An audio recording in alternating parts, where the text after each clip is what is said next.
¿Qué tal? Hoy vamos a entrarle a un tema bien complejo y que a menudo se malinterpreta: la violencia en Nigeria. Hay mucho más de lo que se ve en los titulares. Seguramente han visto por ahí en redes o en las noticias encabezados súper alarmantes que hacen una afirmación, vaya, muy grave. A ver, vamos a ver bien de qué se trata todo esto. Y bueno, esta idea ha tomado muchísima fuerza, sobre todo porque figuras públicas la han estado repitiendo. La narrativa es que hay una persecución religiosa muy específica y que, pues, el mundo simplemente está volteando para otro lado. Y es que los números que se manejan son, de verdad, impactantes.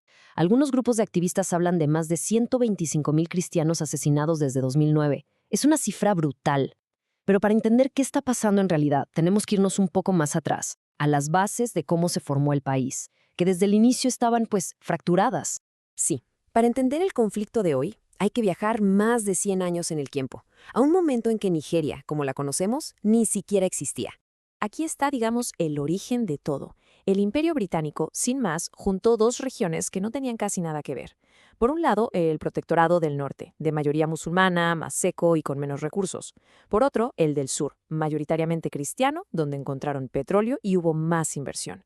Imagínense, esta unión a la fuerza sembró las semillas de la división desde el primer día.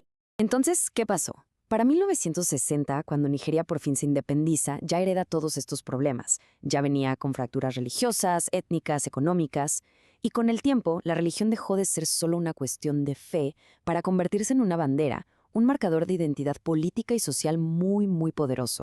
Ok, entonces llegamos a un punto clave. La violencia que vemos hoy no tiene un solo origen. No es tan simple. Es una crisis con muchas caras, con diferentes grupos que la están generando. Y uno de los nombres que seguro suena más es Boko Haram. Este es un grupo insurgente con una ideología islamista muy radical que se dedica a atacar todo lo que para ellos representa el Estado nigeriano o la influencia de Occidente. Y atacan de todo, ¿eh? Escuelas, iglesias y, ojo, hasta mezquitas. Y aquí se ve clarísimo lo complejo que es. Porque, a ver, por un lado están los grupos como Boko Haram o ISWAP, que son una insurgencia ideológica. Luego tenemos a los pastores Fulani, cuyo conflicto es más por recursos, la tierra, el agua. Y para acabar, pues están los bandidos y las milicias, que lo único que buscan es el beneficio criminal, el dinero. Y todos actúan al mismo tiempo. Bueno, y ahora vamos a los números, porque es justo aquí donde la historia que se cuenta normalmente empieza a chocar con los datos, con lo que de verdad está pasando en el terreno. Fíjense en este dato. Según una organización llamada Open Doors, el año pasado, de todos los cristianos asesinados por su fe en el mundo, 3.100 fueron en Nigeria, o sea, solo en Nigeria. Esto lo convierte, según sus cifras, en el país más peligroso para los cristianos. Pero a ver, contrastemos. Hay otra fuente, el proyecto ACLDDES, que se dedica a registrar conflictos. Y sus datos nos dicen que desde 2020 han muerto más de 20.400 civiles en total. Y aquí está el detalle: civiles tanto cristianos como musulmanes, a causa de la violencia. Entonces, ¿qué vemos? Pues que hay una distancia enorme entre la narrativa que se ve en línea, esa de una guerra religiosa donde solo hay un tipo de víctima, y lo que los datos más amplios sugieren, que la violencia es generalizada y que, aunque los cristianos sí son un blanco importante, los musulmanes también están sufriendo muchísimo por estos mismos grupos. Y claro, a todo este enredo hay que sumarle el factor de la desinformación. Empiezan a circular imágenes falsas, que si del Congo, que si de Siria, pero las hacen pasar como si fueran de Nigeria. Se inflan las cifras de víctimas sin fuentes reales. Y todo esto lo que hace es polarizar el debate, convertirlo en un cristianos contra musulmanes. Y así, pues, se ocultan las verdaderas causas y se vuelve casi imposible encontrar soluciones reales. Pero esta polarización no se quedó nada más en Nigeria. Dio el salto a la política internacional y, bueno, eso complicó las cosas todavía más. Por ejemplo, el expresidente de Estados Unidos, Donald Trump, se metió de lleno en el tema.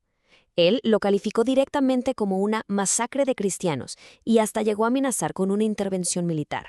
Obviamente, esto puso a Nigeria bajo los reflectores de todo el mundo. Ahora, muchos analistas prendieron las alarmas. Advirtieron que una intervención de este tipo podría ser, pues, un tiro por la culata. ¿Por qué?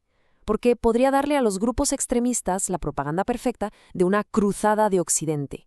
Ignoraría las causas de fondo del problema, como la falta de recursos, y podría terminar fortaleciendo justo a quienes se supone que se quiere combatir. Entonces, después de ver la historia, ¿quiénes están peleando y por qué? Y de checar los datos, la conclusión a la que llegamos es bastante más compleja. Lo que pasa en Nigeria no es una simple guerra de religión. Es más bien una tormenta perfecta.